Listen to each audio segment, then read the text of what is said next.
Vous écoutez une production de l'Assemblée Nouvelle Alliance, une église au cœur de Toronto, au Canada, et dont la mission est d'annoncer l'Évangile de Jésus-Christ pour le salut des âmes et la transformation des vies. Aujourd'hui, dans un message qui va certainement bénir votre vie. You are currently listening to a production of the New Covenant Assembly, a church in the heart of Toronto in Canada, whose mission is to announce the gospel of Jesus Christ for the salvation of souls and the transformation of lives. Today, in a message that will certainly bless your life.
libéré. Je suis dans la joie. Car son amour m'a libéré.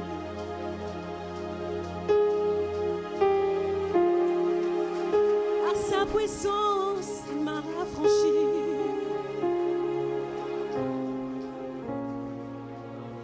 Sa présence me libère.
vraiment ton Dieu, tu ne peux pas te taire dans sa présence.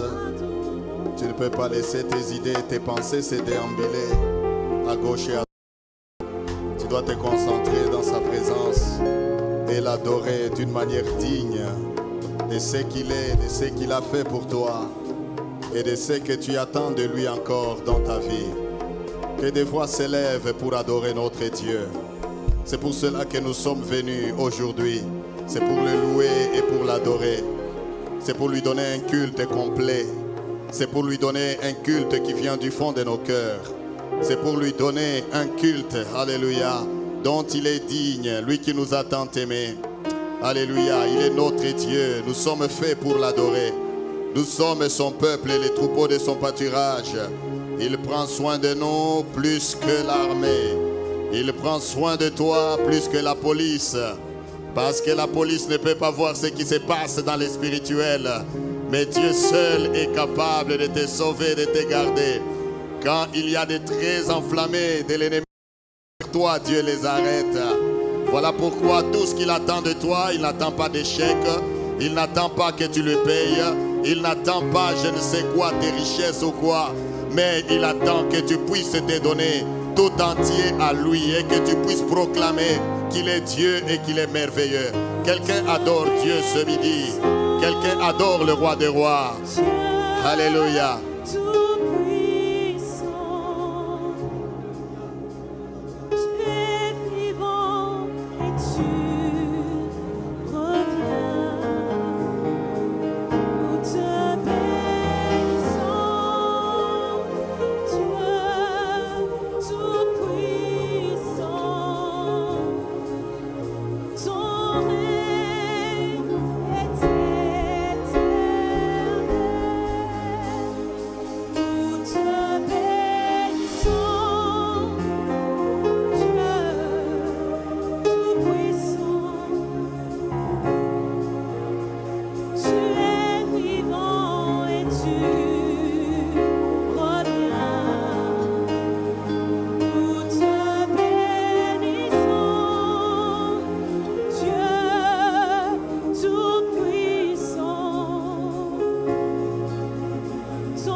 Notre Dieu, nous te rendons gloire et honneur ce midi.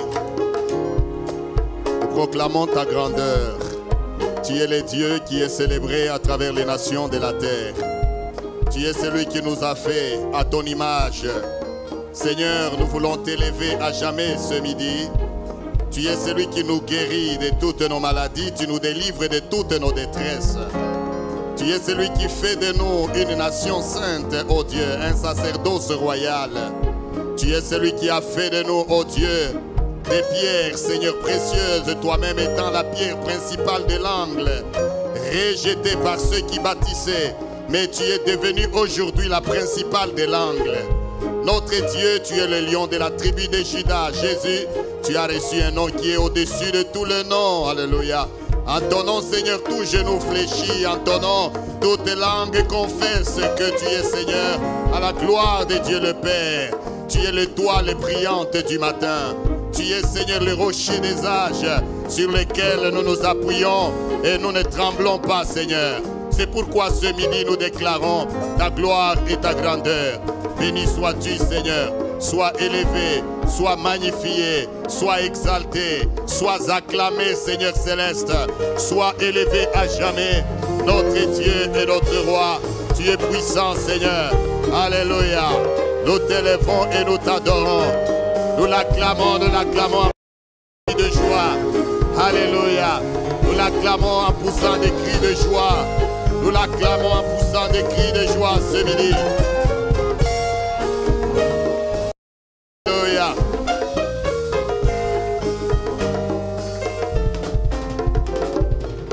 Amen. J'ai dit Amen.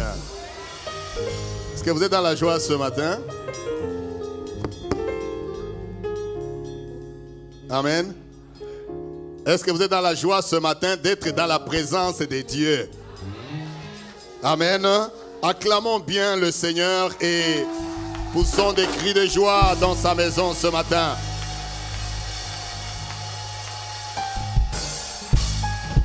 Quand tu as l'occasion de le louer et de le célébrer, il faut le faire. Amen. Parce qu'un jour, tu peux te retrouver cloué à un lit quelconque dans un décor.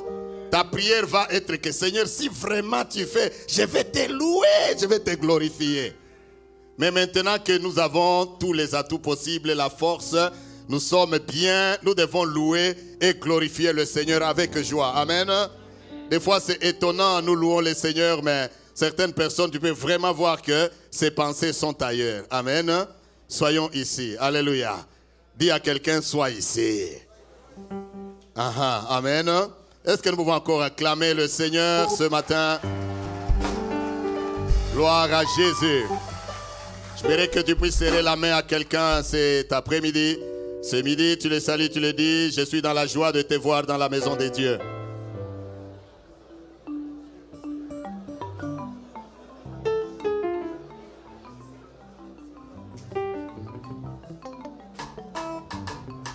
Tu lui dis, je suis dans la joie de te voir dans la maison de l'Éternel. Tu lui dis, je suis dans la joie de te voir dans la maison de mon Père. Alléluia. Dis, salut quelqu'un à côté de toi, dis-lui bonne fête de la famille, même s'il ne le savait pas. Amen. Ne soyez pas timides, soyons libres dans la maison de Dieu. Les jeunes, la même chose, soyez libres, n'est-ce pas, dans la maison de Dieu. Amen. Avant, il n'en était pas ainsi, mais depuis quelques temps en arrière, ce week-end a toujours été non seulement un week-end de la Saint-Valentin, mais aussi un week-end de la famille. Vous êtes avec moi? Est-ce qu'on peut parler aussi de la famille, non? On peut parler aussi de la famille. Amen. Alors, nous bénissons l'Éternel pour cela et j'aimerais ce midi nous parler effectivement en guise de cela, parce que c'est une faveur que Dieu nous donne et une grâce. J'aimerais nous partager une parole qui touche un petit peu à cela cet après-midi, mais d'une manière générale, chacun de nous devra se retrouver, car en effet, chacun de nous aussi vient d'une famille. Amen. Et même l'Église de Dieu est aussi une famille. Comment peut-on vivre dans la famille? Comment peut-on vivre dans la société? Eh bien, si la société ne sait plus enseigner, la société ne sait plus nous dire ce qu'il faut, eh bien, c'est nous, l'Église, c'est notre tâche et notre responsabilité de nous enseigner comment vivre dans la maison de Dieu, comment vivre en dehors, comment vivre là où nous travaillons et nous évoluons. Et pour mieux vivre, nous sommes appelés à vivre avec amour. Alléluia. Quelqu'un dit vivre avec amour. J'aimerais que nous le répétions ensemble, bien vivre avec amour. Alléluia. Parce que vivre sans amour, c'est la mort. Mais vivre avec l'amour, c'est ça la vie elle-même. Et j'aimerais parler au moins aujourd'hui, si le temps nous le permettra, sur ces sujets. Vivre avec amour, en d'autres termes, ton amour exige la preuve. Ton amour exige la preuve. Quelqu'un dit Amen. Sans plus tarder nos Bibles rapidement dans l'épître de Paul aux Romains au chapitre 5. Nous lisons au chapitre 5 de Romains, à partir du verset 5, nous pouvons lire jusqu'un peu, jusqu'au verset 10.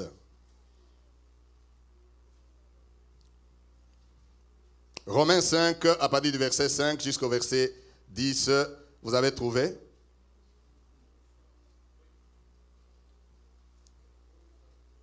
J'ai dit, vous avez trouvé? Voici ce que la Bible nous dit. Or, l'espérance ne trompe point, parce que l'amour de Dieu est répandu dans nos cœurs. Quelqu'un dit, l'amour de Dieu est répandu dans nos cœurs.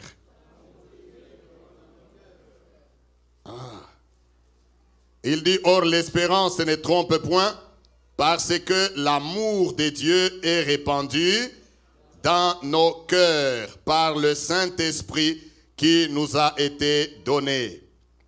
Car lorsque nous étions encore sans force, Christ, au temps marqué, est mort pour des impies.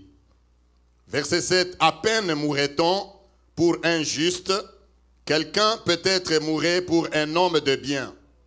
Mais Dieu prouve son amour envers nous. Verset 8. Mais Dieu prouve son amour envers nous en ce que lorsque nous étions encore des pécheurs, Christ est mort pour nous. À plus forte raison, donc maintenant que nous sommes justifiés par son sang, serons-nous sauvés par lui de la colère. Verset 10. Car si lorsque nous étions ennemis, nous avons été réconciliés avec Dieu par la mort de son Fils, à plus forte raison, étant réconciliés selon nous, serons-nous sauvés par sa vie. Amen. Alléluia. Comme je le disais tantôt, j'ai voulu profiter de cette occasion de la fête des familles où nous célébrons, n'est-ce pas, la famille. Cela a été instauré il y a quelque temps en arrière. Je ne me rappelle plus c'était lors de quel gouvernement ici en Ontario, mais ça se répand petit à petit dans beaucoup d'autres provinces également où ce week-end est non seulement de la Saint-Valentin où on parle de l'amour, mais des fois de l'amour dont on ne comprend même pas mieux. Amen. On croit aujourd'hui que l'amour, c'est une jeune fille qui donne son corps à un garçon librement. Eh bien, on pense que c'est ça aimer. Pourtant, ce n'est pas cela. L'amour a des catégories dont nous devons parler et que le peuple de Dieu en soit instruit. Il y a quelques versets ici dans ce que nous venons de lire qui frappent particulièrement mon attention. On nous dit d'abord que parce que l'amour de Dieu a été répandu dans nos cœurs par le Saint-Esprit. Quelqu'un dit Amen. L'amour de Dieu est répandu. Répandu, ça veut dire on a pris, Dieu a pris cet amour, il l'a jeté, il l'a répandu dans chaque cœur, afin que tel il est, tel nous soyons aussi. Parce que Dieu est amour, nous le disons, n'est-ce pas? J'ai dit, nous disons que Dieu est amour.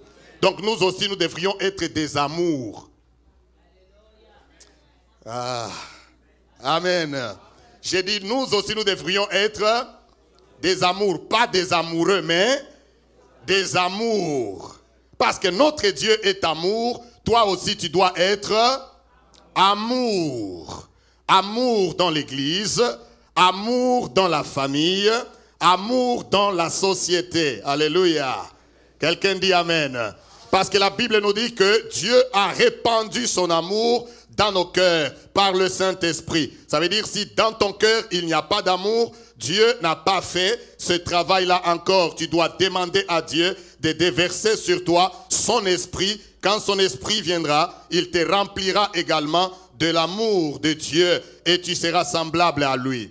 Une autre chose que je découvre, je ne suis qu'en train de poser les bases, de nous introduire. La Bible nous dit aussi au verset 8, et ça, c'est ce qui me frappe encore davantage.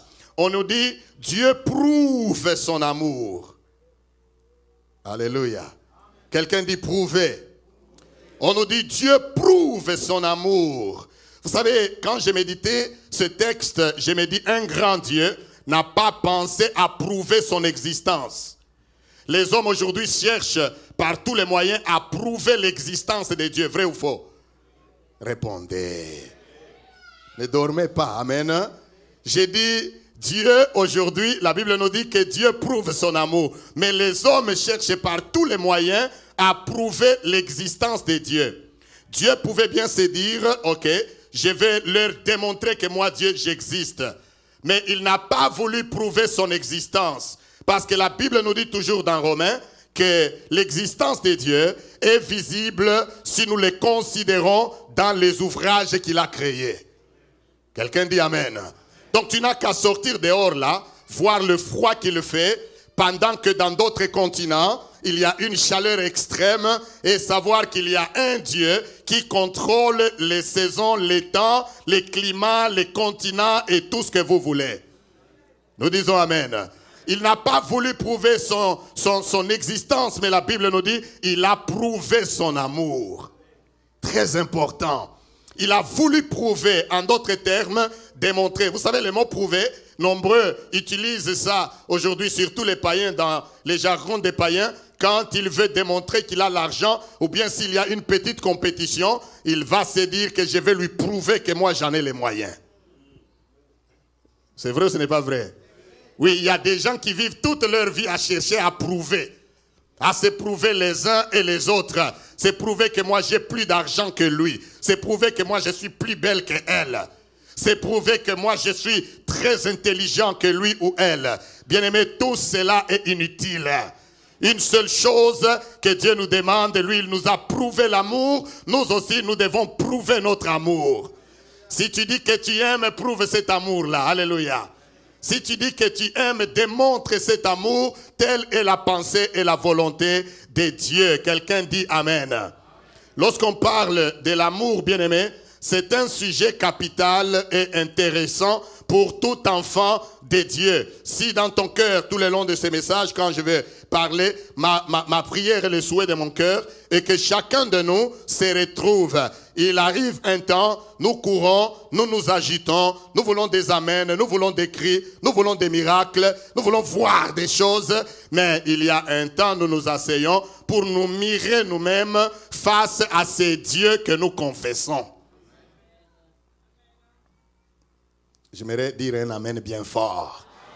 J'ai dit, il y a un temps, nous devons nous asseoir et nous regarder en face, nous mirer face à la parole de Dieu.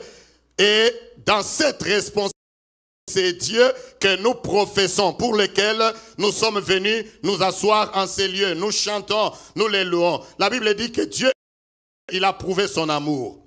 Il a prouvé son amour nous les lisons dans Jean chapitre 3, le verset 16. Si vous voulez, vous pouvez le lire. La Bible nous dit clairement, car Dieu a tant aimé le monde. Alléluia. Car Dieu a tant aimé le monde qu'il a fait quoi? Il a donné son Fils unique. Si tu ne connais pas ces passages, je t'exhorte d'aller le lire et le répéter, le retenir. Si tu ne peux pas connaître toute la Bible, hein, mais du moins connais ne fût-ce que Jean 3. Jean 3. J'ai dit Jean 3. 16. Car Dieu a tant aimé le monde qu'il a fait quoi? Qu'il a donné son Fils unique, afin que quiconque croit en lui ne périsse point. La vie éternelle. Si nous sommes ici assis, nous sommes enfants de Dieu, nous sommes chrétiens, c'est parce que Dieu a démontré son amour. Dieu a prouvé, il a pris son fils, son unique, il l'a livré au monde. Il dit, il y a la perdition à la fin, mais j'aimerais donner mon fils pour que quiconque croira en lui ne puisse pas périr, mais qu'il ait la vie éternelle. Et Jean dit, cette vie éternelle n'est pas ailleurs que dans son fils. La vie éternelle est dans le Fils de Dieu que Dieu nous a donné. Ça veut dire en d'autres termes, aimer, comme Jean lui-même nous le dit plus tard, il dit aimer de la bouche ne suffit pas. L'amour se vit, l'amour se démontre. Si tu es chrétien, tu es enfant de Dieu et Dieu a réellement touché ta vie, Dieu a changé ton cœur, Dieu a transformé ta vie. Bien-aimé, tu ne dois pas qu'avoir abandonné l'adultère, tu ne dois pas qu'avoir abandonné la boisson, tu ne vas pas qu'avoir abandonné les danses mondaines, tu ne vas pas qu'avoir abandonné de critiquer ou de mentir, mais tu dois maintenant aussi vivre l'amour et le vrai. Aimer comme Dieu a aimé. Alléluia. Vous savez, souvent, comme la Bible nous le dit, Dieu a tant aimé le monde qu'il a donné son Fils unique. Généralement, nous n'aimons pas donner les choses que nous n'avons que ça. Vous comprenez ce que je veux dire par là? Les choses que nous n'avons en unique. Vous comprenez maintenant? Vous êtes avec moi? Est-ce que vous comprenez ce que je dis? Les choses que tu peux dire que je n'ai que ça, je n'ai que un. Je n'ai que ces costumes, je n'ai que cette voiture, je n'ai que ça. Généralement, il nous est difficile de faire quoi? De les donner, de les céder. De donner à quelqu'un. Il y a des gens, ils s'accrochent à quelque chose parce que il sait que la chose peut-être lui rappelle quelqu'un, ou bien lui rappelle une situation quelconque, lui rappelle un travail, lui rappelle une vie qu'il a menée. Il dit c'est l'unique chose, l'unique souvenir que je garde de mon père ou de ma mère ou de ma famille ou de ce travail-là. Il lui sera difficile de le donner. Mais pour démontrer son amour, Dieu n'avait qu'un fils unique appelé Jésus-Christ. Quelqu'un dit Amen. Il l'a prouvé en le prenant et il l'a donné pour nous. Bien aimé, si nous sommes enfants de Dieu, ce n'est pas à cause de l'argent ni de l'or que nous aurions payé. Mais nous sommes enfants de Dieu à cause du Fils unique de Dieu qui a accepté de devenir fils de l'homme pour que toi et moi, les fils des hommes, nous devenions des fils de Dieu. Quelqu'un dit Amen. Alors, de la manière que Dieu nous a aimés, nous aussi nous devons nous aimer. Bien-aimé, l'amour fait marcher les choses. Je répète, je dis l'amour fait marcher les choses. L'amour fait marcher les choses. L'amour fait marcher les familles. Allô? J'ai dit que l'amour fait marcher les familles. L'amour fait marcher l'église. L'amour fait marcher ta vie ou fera marcher ta vie. Ose haïr quelqu'un et les porter vraiment en haine dans ton cœur, tu verras que même ta propre santé en sera affectée. Mais c'est vrai, non? Ta propre santé va en être affectée parce que d'abord tu ne seras pas tranquille et toutes les fois que tu verras la personne que, entre guillemets, tu n'aimes pas, ton cœur va être aussi frustré, méchant et tu ne seras pas content. Si il est ici, tu voudras sortir parce que je ne l'aime pas. Tu te fais souffrir toi-même. Mais quand tu aimes, tu portes tout le monde dans les cœurs, les bons comme les mauvais. Nous allons y arriver, amen. Les bons comme les mauvais, tu ressembles à Dieu. Bien-aimé, ton cœur devient comme une source de joie. Ton cœur devient une source d'eau vive. À la maison comme dans l'église. L'amour fait marcher les choses. Vous savez que l'amour guérit même les malades. Oh, disons amen.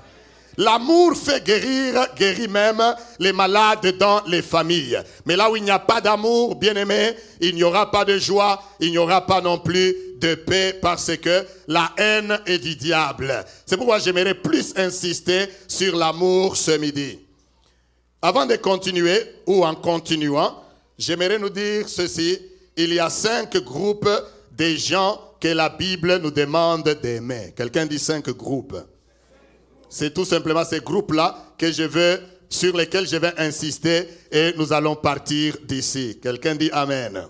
5 groupes de gens, comme je l'ai dit, bien-aimés, à qui nous devons prouver, démontrer notre amour. Parce que le dire dans la bouche, c'est facile. Mais l'amour doit se démontrer comme Dieu lui-même l'a démontré. Amen. Il y a 5 groupes de gens que nous devons aimer et prouver cela. J'aimerais vraiment prendre mon temps. Comme je l'ai dit, des fois nous courons, nous cherchons des choses qui nous agitent, mais le temps est arrivé où l'Église doit s'asseoir et produire la vraie foi en Dieu. Et avoir cette responsabilité de savoir que si aujourd'hui la trompette sonnait, parce que ces choses ne s'arrêtent pas ici. Ces choses ne s'arrêtent pas ici sur la terre, disons Amen. Les choses de Dieu là, ça ne s'arrête pas ici à l'église. Ça s'arrête dans l'éternité, dans les lieux célestes avec Dieu. Si tu n'as pas l'amour de Dieu dans ton cœur, l'amour de Dieu n'a pas été répandu dans ton cœur, le Saint-Esprit n'est pas en toi. Ça veut dire que tu as une longue marche à faire encore jusqu'à ce que tu sentes l'amour de Dieu pour tout le monde et pour ces 5 catégories que je veux mentionner. La première catégorie à qui nous devons démontrer notre amour, c'est d'abord Dieu lui-même. Quelqu'un dit Dieu. Amen. Nous devons aimer Dieu. C'est la première catégorie des personnes que nous devons aimer. Il y en a 5. La première catégorie, notre amour doit être démontré et prouvé premièrement à Dieu. Allons rapidement dans Marc au chapitre 10 et le verset 28 à 30. Quelqu'un dit aimer Dieu. Est-ce qu'on peut le dire plus fort, aimer Dieu? Tu peux dire que j'aime Dieu, c'est pourquoi je suis venu à l'église. Mais voyons voir si réellement nous aimons Dieu. Marc chapitre 12, le verset 28 à 30 nous dit ceci, 28 à 30. Vous avez trouvé?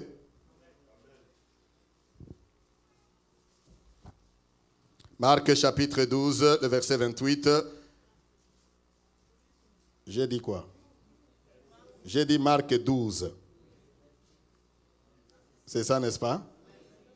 Merci, donc vous me suivez. J'ai dit Marc chapitre 12, le verset 28. Vous avez trouvé? À 30.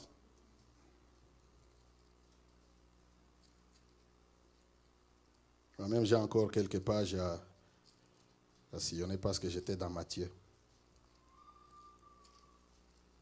Donc ça vous donne le temps de trouver bien Marc et de commencer déjà à les lire même avant moi.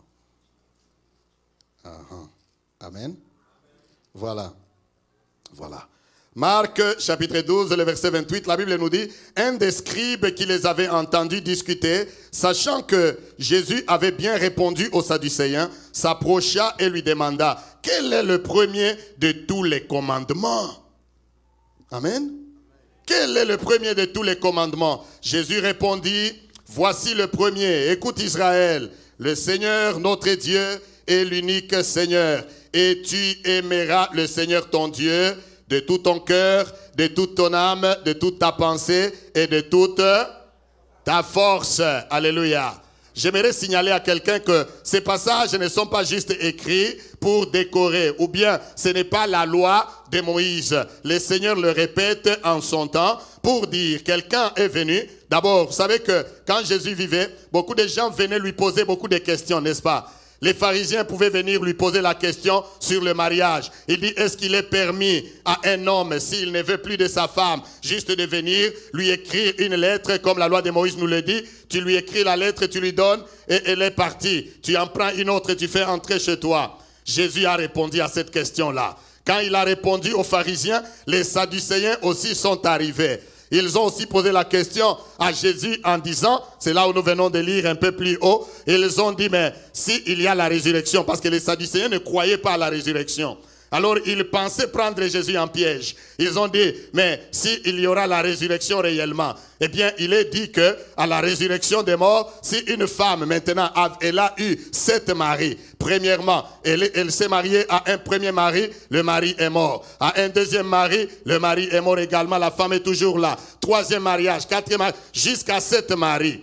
Eh bien, ils ont pensé qu'ils allaient attraper Jésus avec cette énigme, avec cette question. Il dit, mais à la résurrection, quelqu'un qui est dans une telle situation, de qui sera-t-elle la femme à la résurrection des morts? Parce que les 7 l'ont eu pour femme. Jésus et il leur a dit, vous ne comprenez ni les Écritures, ni la puissance de Dieu, et vous êtes grandement dans l'erreur. Parce qu'à la résurrection des morts, les hommes seront comme des anges. Amen. Quelqu'un dit d'abord Amen là-bas. Nous serons comme des anges. Il n'y aura pas besoin de femmes, il n'y aura pas besoin de maris. Quelqu'un dit, oh, C'est bien, non? Amen. Il n'y aura pas de femmes. Et Jésus leur dit, des hommes, disons dans le sens de mariage. Jésus leur dit, vous êtes grandement dans l'erreur. Parce qu'à la résurrection des morts, nous serons tous comme des anges. Quand il a répondu à cela, eh bien maintenant un chef aussi est venu vers Jésus. Et il est arrivé et pour lui poser la question maintenant, une question qu'il voyait capitale pour lui. Il dit, Seigneur, maintenant, quel est le premier de tous les commandements? Dis-moi, quel est le premier de tous les commandements? Chacun de nous aurait mieux voulu suivre ça, n'est-ce pas? Chacun de nous aurait mieux voulu savoir quel est le premier de tous les commandements, même jusqu'à présent. C'est vrai ou ce n'est pas vrai? Eh bien, parce que Moïse a donné, vous savez, en dehors des 10 commandements, il y a beaucoup d'autres lois et recommandations que Dieu a données quand vous lisez l'Ancienne Alliance. Donc, si vous les comptabilisez, vous pouvez arriver facilement à plus de 600 lois ou 600 commandements que Dieu a recommandés. Alors cet homme venu vers Jésus, il voulait savoir lequel d'abord de ces 10 premiers groupes et puis de ces plus de 600 deuxième groupe, lequel était le plus grand. Bien-aimé, Jésus, il était surpris, ces gens-là étaient surpris d'entendre Jésus leur dire que le plus grand, le premier de tous les commandements, c'est celui d'aimer le Seigneur ton Dieu d'abord. Quelqu'un dit Dieu d'abord. Il dit, tu aimeras l'Éternel ton Dieu de tout ton cœur, de toute ton âme, de toute ta pensée et de toute ta force. C'est là la base de la vie chrétienne. C'est là la base de la foi. Si nous sommes assis ici cet après-midi, bien-aimés, ce que le Seigneur aime, c'est que nous aimons Dieu de tout notre cœur. Pendant que je parle, pose-toi un peu la question, aimes-tu Dieu? Or, nous aimons tous la victoire, nous aimons tous toute autre chose. Mais vous savez, ce que Romains dit, ce que l'apôtre Paul dit aux Romains, chapitre 8, nous n'allons pas lire verset 28. Si vous êtes lecteur de la Bible, vous savez de quoi je parle. Amen. Romains 8, 28 nous dit quoi? Or, toute chose concourt au bien de ceux qui font quoi? Toute chose concourt au bien de qui? De ceux qui aiment Dieu. J'aimerais dire à quelqu'un, déjà aimer Dieu, c'est une grande clé de victoire. Tu veux que les choses puissent concourir à ton bien, aime Dieu. Oh, quelqu'un dit Amen. Tu veux que les choses puissent concourir à ton bien, aime Dieu. Aimer Dieu, bien-aimé, c'est capital. Si tu aimes Dieu, tu lui démontres que tu l'aimes. Dieu, quand on l'aime, on le met en priorité.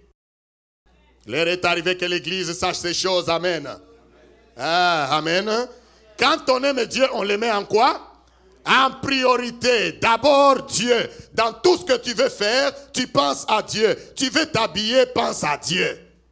Pense à un habillement qui plaira à ton Dieu. Quelqu'un dit Amen. Tu veux parler, pense à ton Dieu. Pense à un langage qui va plaire ton Dieu. Tu veux faire quelque chose et pense à ton Dieu. Quand tu aimes quelqu'un, de la manière que nous pensons les uns aux autres, tu veux aller quelque part, tu prends ton téléphone, tu appelles ta femme. Je viendrai un peu tard parce que je serai à tel endroit. Parce que tu l'aimes, n'est-ce pas? Tu veux qu'elle sache là où tu es. La même chose avec Dieu. Notre Dieu n'est pas un Dieu de loin, il est un Dieu de près. Tu peux l'aimer, tu peux lui démontrer que tu l'aimes. Tu lui démontres que tu l'aimes en l'adorant. Et la conséquence va être que quand tu l'aimes, il va commencer à faire changer les choses même qui étaient mauvaises, les choses que l'ennemi faisait contre toi, Dieu commence à les changer en ton bien. Parce que Joseph aimait Dieu, on l'a vendu, cette opération a tourné en son bien. Oh, quelqu'un dit Amen. Joseph aimait Dieu de tout son cœur. Même à l'étranger, même là où on ne le voyait pas, on ne le connaissait pas, mais tellement qu'il aimait Dieu, il a refusé de trahir Dieu, même dans les temps difficiles qu'il traversait. Vous êtes avec moi? Joseph, on le vend, un homme comme lui, on le vend de son pays, un jeune de 17 ans, on l'amène en Égypte, mais malgré cela, l'avoir vendu, il est déçu de sa famille, mais pas déçu de Dieu. Vous comprenez ce que je veux dire par déçu? Il est déçu, pas de Dieu, mais de sa famille, ce qu'ils ont fait. Mais même plus tard, il va toujours leur pardonner parce qu'il aime Dieu. Quelqu'un qui aime Dieu, il comprend les choses. C'est pourquoi j'ai dit, l'amour fait marcher les choses. La première personne, la première catégorie des personnes que nous devons aimer, à qui nous devons montrer notre amour, c'est Dieu d'abord. Alléluia. nous allons rapidement.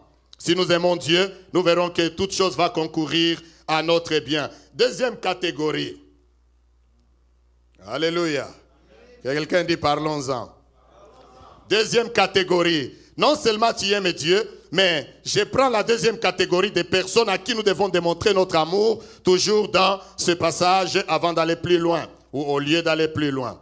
Marc, toujours chapitre 12, là où nous avons lu, cette fois-là le verset 31. Quand Jésus a parlé du premier commandement, notez bien qu'il parle du premier commandement. Deuxième, il dit, voici le second, tu aimeras ton prochain comme toi-même. Deuxième catégorie de personnes à aimer. Premièrement, Dieu. Deuxièmement, qui? Le prochain. Deuxièmement, le prochain. Bien-aimés, suivez-moi bien, je suis très sérieux dans ce message que je nous donne. Parce que sinon, nous ratons notre vie chrétienne.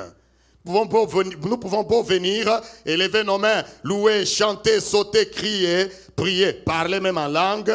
Si nous avons le temps, nous y reviendrons, nous y arriverons. Parler même en langue, comme l'apôtre écrit. Il dit, si je parle même en langue plus que toute autre chose, plus que toute personne. Mais si dans mon cœur, je n'ai pas l'amour, je suis comme un airain. Hein?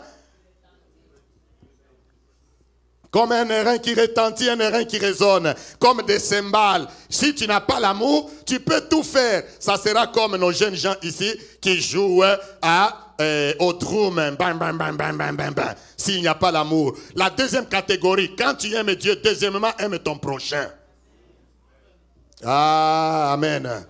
Deuxièmement, aime ton prochain, c'est lui que tu vois, c'est lui qui est assis à côté de toi. Bien-aimé, Dieu nous recommande d'aimer notre prochain. Vous savez, le temps nous fait défaut, mais si vous lisez Luc 10, 30, vous allez trouver l'histoire du bon samaritain. La même histoire est relatée là-bas aussi autrement. Eh bien, quelqu'un est allé, il a vu Jésus, toujours je crois c'est la même séquence, et puis après avoir parlé, il pose une deuxième question. Il dit, mais alors dans ce cas, quand Jésus lui a dit, alors voici le second, tu aimeras ton prochain, lui il lui posera la question, mais qui est mon prochain? C'est là les questions, n'est-ce pas? Qui est le prochain? Jésus lui a même dit d'ailleurs, il dit, tu aimeras ton prochain comme toi-même. Ça veut dire, il a établi un standard, n'est-ce pas? Il y a quelqu'un qui s'aime ici? Il y a quelqu'un qui s'aime ici? Est-ce que nous nous aimons? Il y a des gens qui ne s'aiment pas. Amen. Est-ce que nous nous aimons? Tu t'aimes toi-même là. Je sais que tu t'aimes. Pour te prouver combien tu t'aimes, tu sais combien ça te prend le temps de sortir, n'est-ce pas, de ta maison le matin. Pour venir adorer le Seigneur, ça te prend le temps parce que tu t'aimes tellement. Tu te regardes, il y a des gens, ils s'arrêtent même au miroir là, ils disent, vraiment Dieu a créé. Ils se regardent en profil. C'est vrai, non? Il met deux miroirs. Il met deux miroirs. Comme ça, il se regarde ici et il se voit aussi de derrière. C'est vrai ou ce n'est pas vrai? Combien de fois tu te prends toi-même des selfies? C'est toi-même. Et vous comprenez les selfies? Comment vous agissez comme si vous n'êtes pas là? Amen. Parce que tu t'aimes tellement que tu es au point de t'adorer même toi-même. Quand tu marches là avant de sortir, c'est le défilé des mots dans toi-même. S'il est marié ou elle est mariée, il appelle même son mari pour lui dire vraiment, Dieu t'a béni. Hein? Regarde toute cette beauté pour toi. Parce qu'il s'aime tellement qu'il se met à s'adorer lui-même. Amen. Tu t'aimes tellement que quand tu te blesses, une petite blessure, tu veux alarmer toute la maison, toute la famille, qu'on sache que toi tu t'es blessé. Et si on ne fait pas attention, si on ne vient pas voir, oh, qu'est-ce qui s'est passé? Que tu te dis, il m'ignore. Parce que quand tu t'aimes, tu veux que toute l'attention soit tournée vers toi. Vous savez, il y a des gens pareils dans les familles, dans les maisons. Ils veulent l'attention par tous les moyens. Parlons-en.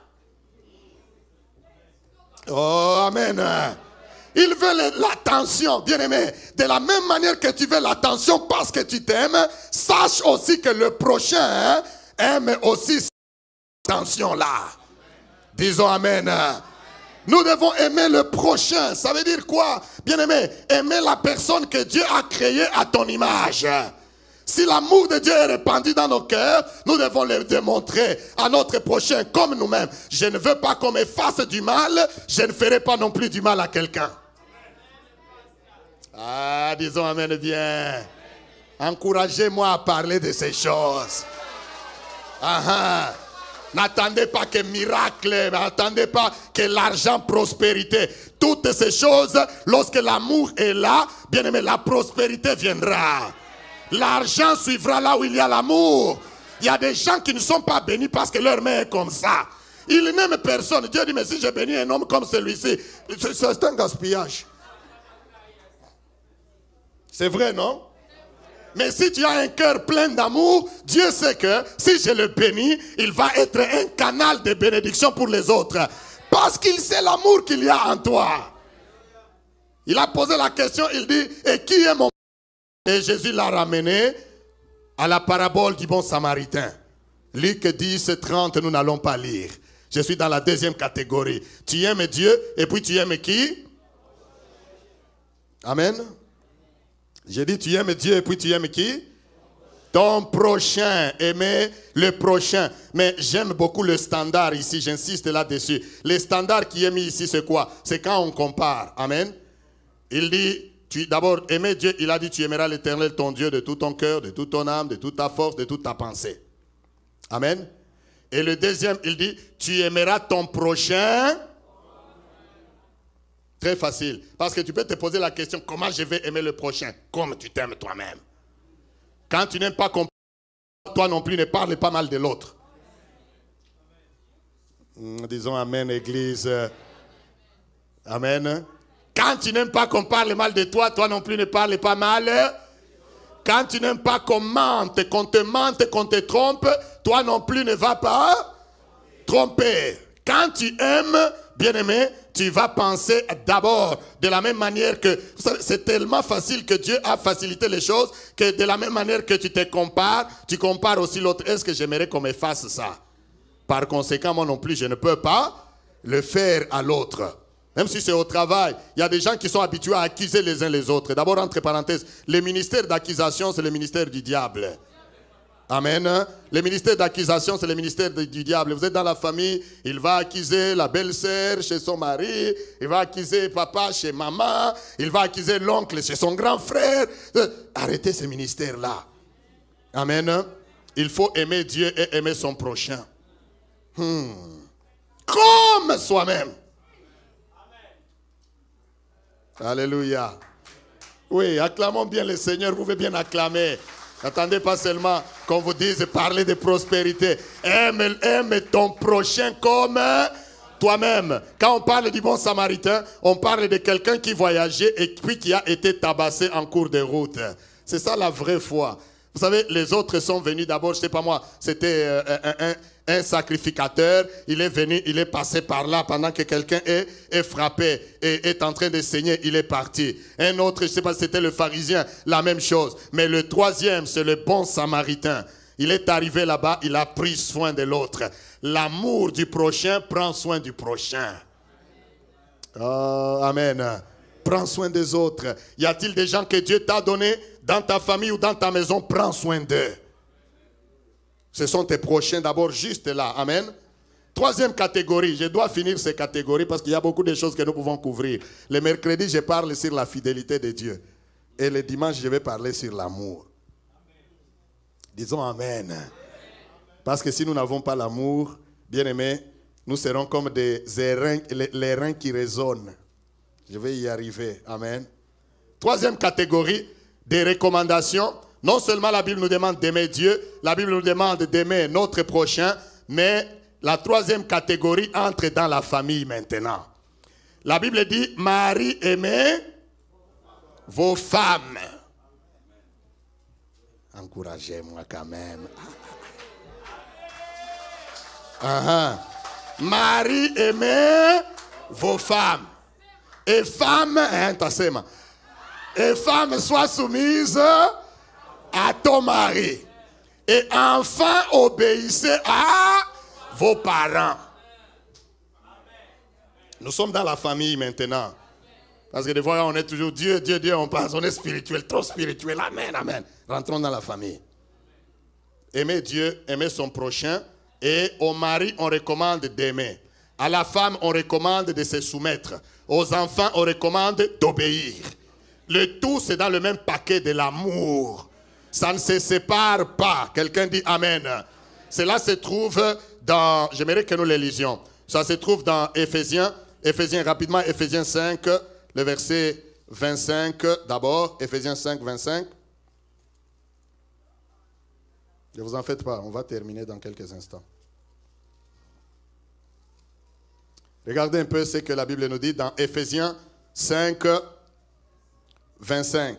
Si vous commencez au verset 22, la Bible dit « Femme, que chacune soit soumise à son mari comme à qui? Au Seigneur. » J'ai voulu nous montrer quelque chose ici, rapidement. Ne soyez pas distraits. Je vous ai donné le standard, n'est-ce pas, par rapport au projet.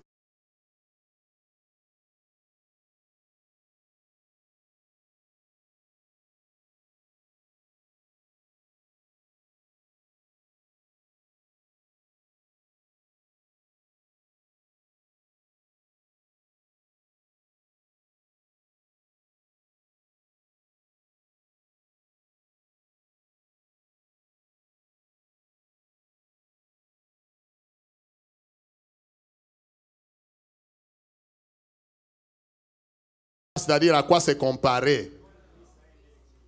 Amen. Est-ce que vous avez vu ça? On dit, Marie, que chacun aime sa femme. Répondons bien. Que chacun aime sa femme comme. Il y a aussi un comme là-bas, n'est-ce pas? Comme Christ a aimé l'Église. Église, comprenez bien ces choses. Tu aimeras le prochain comme toi-même. Femme, sois soumise à ton mari comme au Seigneur. Marie, aime ta femme comme Christ. Maintenant, allons au chapitre 6 et lisons aussi ce qui suit là-bas. Enfants, obéissez à qui? À vos parents selon le Seigneur, car cela est juste. Honore ton père et ta mère, c'est le premier commandement avec une promesse, afin que tu sois heureux et que tu vives longtemps. Amen. Amen. J'aimerais que chacun se retrouve afin que nous menions une vie de foi réelle. Que nous ne soyons pas pharisiens. Que nous ne soyons pas hypocrites là où Dieu nous a placés. Que quand tu es devant le prochain, que tu l'aimes réellement. Quand toi tu es femme, une épouse, bien-aimée chrétienne, soumets-toi à ton mari comme au Seigneur. Disons Amen. Soumets-toi à ton mari comme tu te soumets à qui? Au Seigneur Jésus-Christ lui-même. Et si toi aussi, frère, tu es là, tu es marié, bien-aimé, la Bible te recommande d'aimer ta femme comme Christ a aimé l'Église, au point de se sacrifier lui-même pour elle. Nous disons Amen. Et enfin, les enfants ne sont pas non plus laissés de côté. L'enfant doit obéir à ses parents. Surtout dans un monde actuel où il y a le mal partout. Il n'y a que les parents, j'aimerais ouvrir une parenthèse pour et aux jeunes, bien-aimés, il n'y a que tes parents qui vont t'aimer et t'aimer réellement. Ce qu'ils peuvent te dire, aujourd'hui ça peut sembler difficile, aujourd'hui ça peut sembler mauvais, mais plus tard tu sauras que mes parents avaient raison. Amen. Parce qu'il n'y a personne qui peut t'aimer plus que ton père et ta mère, ceux-là qui t'ont amené dans ce monde. Nous disons Amen. Et l'heure est arrivée où l'Église doit avoir des familles dans lesquelles il y a l'amour. Amen. Des familles dans lesquelles nous vivons selon la parole de Dieu. On nous dit, Marie doit aimer sa femme et la femme doit aimer son mari à travers la soumission. Amen. Et les enfants doivent aimer leurs parents à travers l'obéissance. Comme Christ a aimé l'Église, c'est ça le standard de cet amour, jusqu'au point de se sacrifier lui-même. Comme je le disais, sans amour, bien-aimé, il n'y a pas de vie. Sans amour, les familles vivent à couteau tiré. Il y a des familles aujourd'hui, vous y entrez, vous sentez l'oppression démoniaque de Satan. Parce que personne n'aime personne. Amen. Bien-aimé, la vie ici, le Seigneur ne nous a donné que à peine une dizaine, une vingtaine, une cinquantaine, une soixantaine ou 70, si ça fait se dire, d'années sur cette terre. Quand est-ce que vous allez mener une vie heureuse? Amen. Tu peux te décider toi-même d'aimer réellement les personnes que Dieu t'a données. Aime ta femme. Femme, aime ton mari par la soumission. Je le dis souvent, des fois, il y a des femmes, ils veulent montrer l'amour ou la soumission aux hommes de Dieu, aux serviteurs de Dieu. Mais à la maison, ce n'est pas ça le cas. Non. Même quand nous venons dans les maisons là, j'aimerais que de la même manière que tu peux t'empresser à me servir en tant qu'homme de Dieu, que tu t'empresses aussi de la même manière à servir le mari que tu es avec tous les jours. Amen.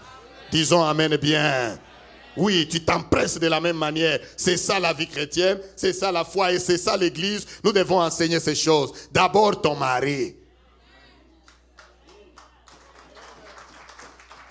Amen. Il n'y a qu'à peine que quelques personnes qui acceptent cela. C'est bien et j'aime ça. Amen. Mais c'est ça la foi chrétienne. Si nous n'enseignons pas ces choses de cette manière, nous vous rendrons un mauvais service. Et vous allez nous donner beaucoup de travail pour rien. Pasteur, ça chauffe ici. Pasteur, ça ne va pas.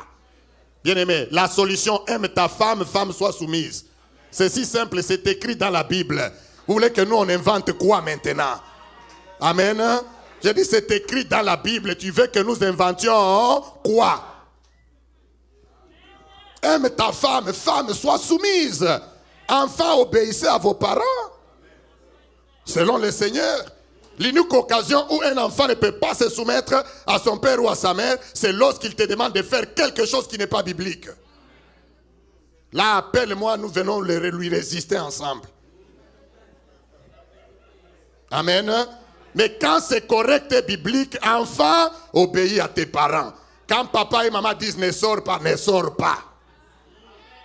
Amen.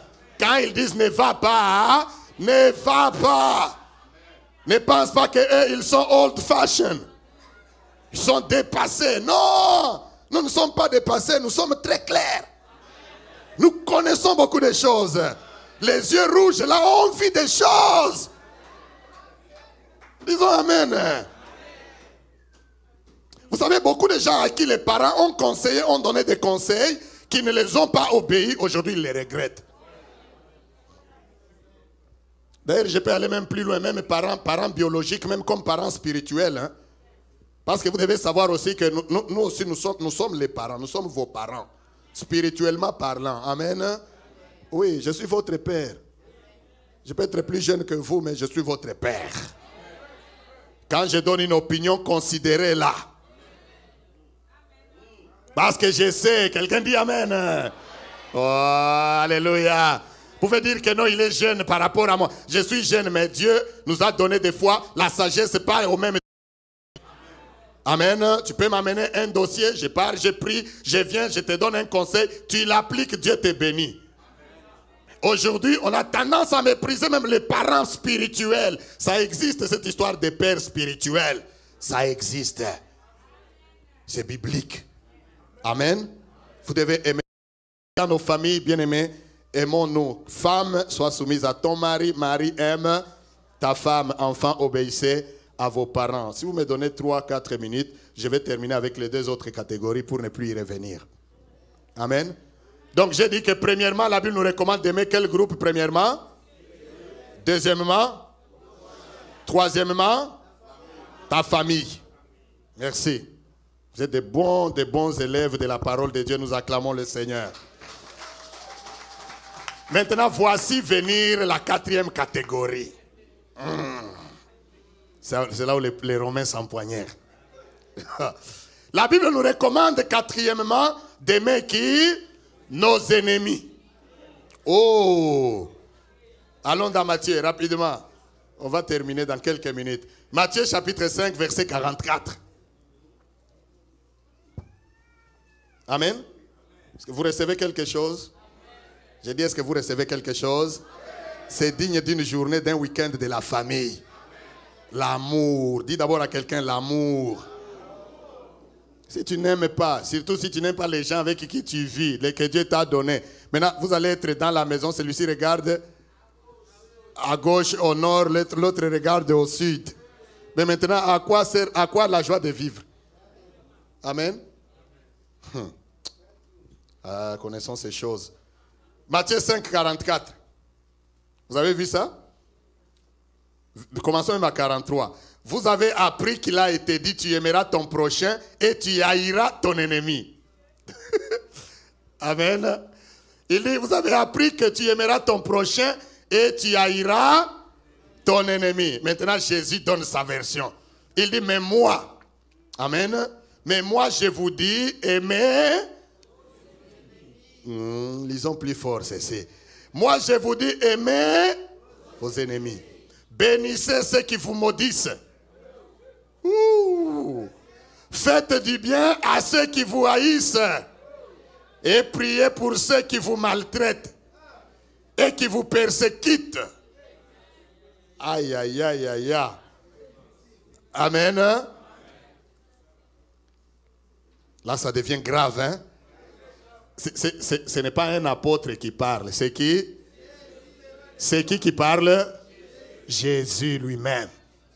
Il dit, moi je vous dis, aimez vos ennemis. Bénissez ceux qui vous maudissent. Alléluia. Bénis ceux qui te maudissent. Quelqu'un veut te faire chasser du travail là, mais toi tu viens, tu le bénis. Amen.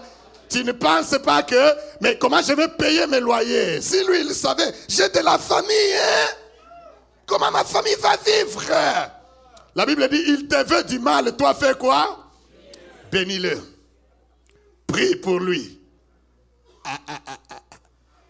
Mais en réalité, c'est ça le test de la vie chrétienne. Disons amen. C'est ça le test de la vie chrétienne. Jusqu'à ce que tu arrives à ce stade, Dieu attend. Jusqu'à ce que tu arrives au stade où quelqu'un te fait du mal, mais toi tu veux lui faire du bien. Il y a des gens, nous aimons beaucoup associer à ce passage Proverbe. J'aimerais que nous allions rapidement, allez avec moi dans Proverbe 25, verset 21. Rapidement, je vais terminer. Proverbe 25, 21. Proverbe 25, verset 21 et 22. Regardez un peu.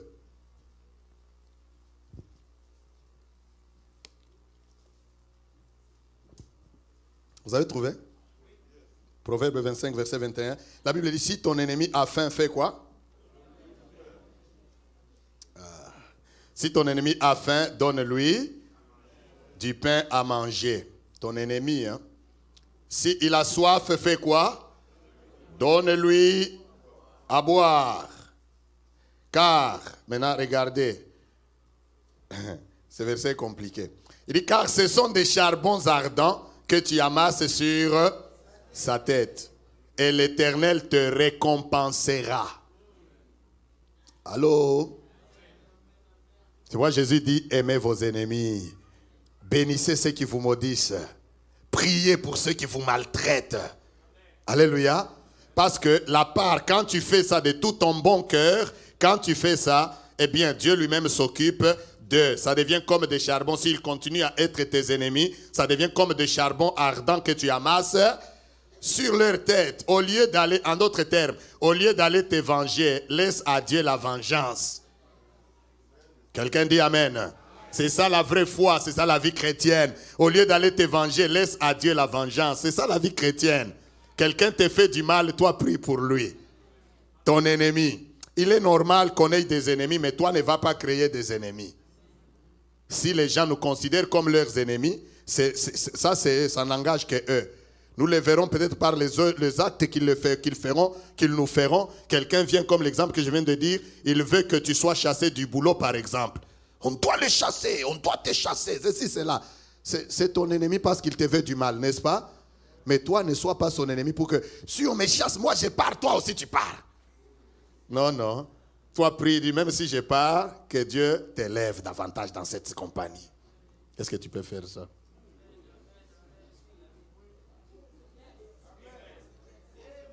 Amen. Ce n'est pas moi qui invente. Ce n'est pas version Elika Bongo. C'est version Jésus-Christ. Amen. Aimez vos ennemis. Faites du bien. à ceux qui vous maltraitent. Bénissez ceux qui vous maudissent. Il y a des gens aujourd'hui, ils ont des ennemis, même dans votre propre maison, plein d'ennemis. Regarde-toi aussi bien. Amen. Dans ta propre maison, tu vas voir des ennemis, comment ils vont venir d'où d'abord? Je termine. Amen. Et puis enfin, on nous recommande tout simplement, 5e catégorie, aimer les uns. Amen. Les uns les autres. Je vais m'arrêter là.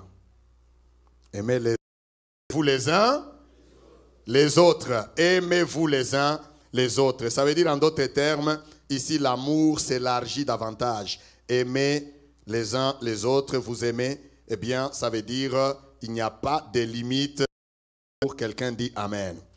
Je vais terminer en lisant quelques passages. Regardez un peu dans 1 Pierre chapitre 4 et le verset 8, ce que la Bible nous dit. 1 Pierre chapitre 4 et le verset 8.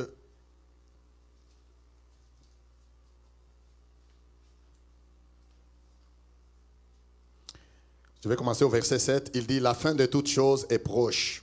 Soyez donc sages et sobres pour vaquer à la prière. Verset 8. Avant tout. Amen.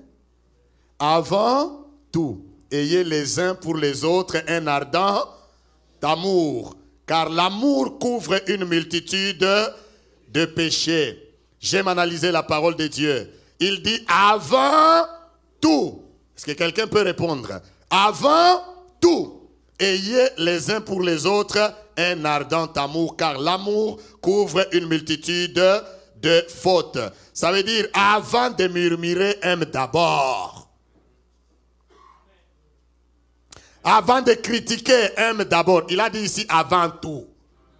Je n'invente pas, il a dit, avant tout. Avant de te fâcher, aime d'abord. Avant même de sortir de la maison, aime d'abord. Avant tout. Amen.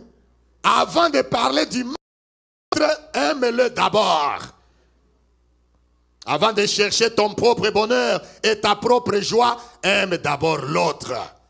Bien-aimé, l'amour dont tu parles, l'amour a besoin d'une preuve. C'est pourquoi j'ai commencé par dire, Dieu nous a prouvé son amour. De ce que lorsque nous étions encore pécheurs, Christ au temps marqué est venu pour nous. Amen.